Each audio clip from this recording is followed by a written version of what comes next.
Immigration and Customs, or ICE, agents arrested more than 80 undocumented immigrants and illegal immigrants with criminal records in Wisconsin this past weekend. A handful of those arrests happened in Arcadia. News 8's Scott Behrens is in our newsroom tonight with more on the impact to that community. Scott. Mike and Martha, those arrests were part of a 4-day operation which started on Friday. 4 people in Arcadia were arrested in that operation, according to ICE, and as a result, some families were worried to send their kids to school this week.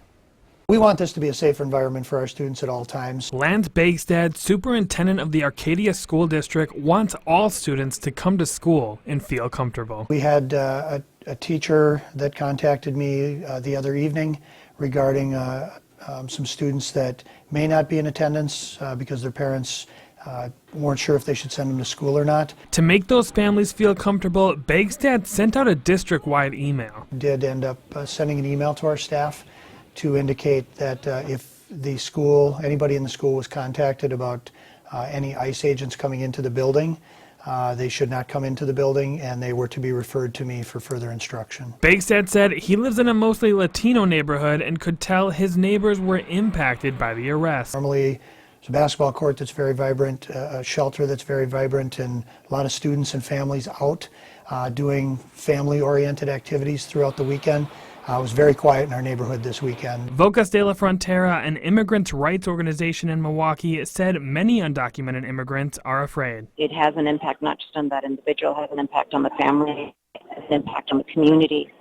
And it has created a lot of fear. She said many immigrants don't even want to leave their home. People were being picked up outside of their schools, their homes, their in their workplaces. 20 years that I've been organizing for immigrant rights in Wisconsin.